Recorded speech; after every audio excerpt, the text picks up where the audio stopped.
Exodus chapter 2, Holman Christian Standard Bible.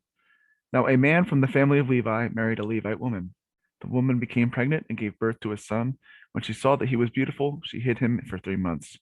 When she could no longer hide him, she got a papyrus basket for him and coated it with asphalt and pitch.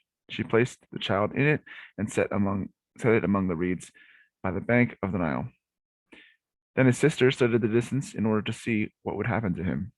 Pharaoh's daughter went down to bathe in the Nile while her servants' girls walked along the riverbank. Seeing the basket among the reeds, she sent her slave girl to get it. When she opened it, she saw the child, a little boy, crying. She felt sorry for him and said, "This is one of the Hebrew boys." Then his sister said to Pharaoh's daughter, "Should I go and call a woman from the Hebrews to nurse the boy for you?" "Go," said Pharaoh's daughter to her. So the girl went and called the boy's mother. Then Pharaoh's daughter said to her, "Take this child and nurse him for me. I will pay your wages." So the woman took the boy and nursed him. When the child grew older, she brought him to Pharaoh's daughter, and he became her son. She named him Moses because she said, "I drew him out of the water." Years later, after Moses had grown up, he went out to his own people and observed their forced labor. He saw an Egyptian beating a Hebrew, one of his people. Looking all around and seeing no one, he struck the Egyptian dead and hid him in the sand. The next day, he went out and saw two Hebrews fighting. He asked the one in the wrong, "Why are you attacking your neighbor? Who made you a leader and a judge over us?" The man replied, "Are you planning to kill me as you killed the Egyptian?" Then Moses became afraid and thought, "What I did is certainly known."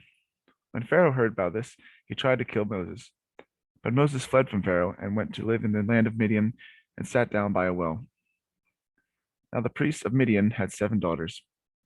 They came to draw water and filled the troughs to water their father's flock. Then some of the shepherds arrived and drove them away. But Moses came to their rescue and watered their flock. While they returned to their father Reuel, he asked, Why have you come back so quickly today?"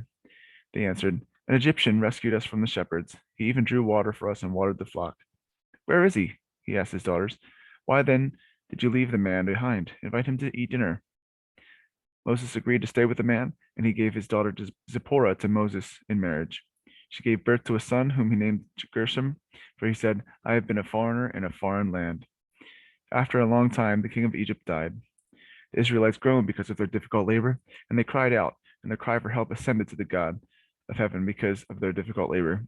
So God heard about their groaning, and he remembered his covenant with Abraham, Isaac, and Jacob. God saw the Israelites, and he took notice.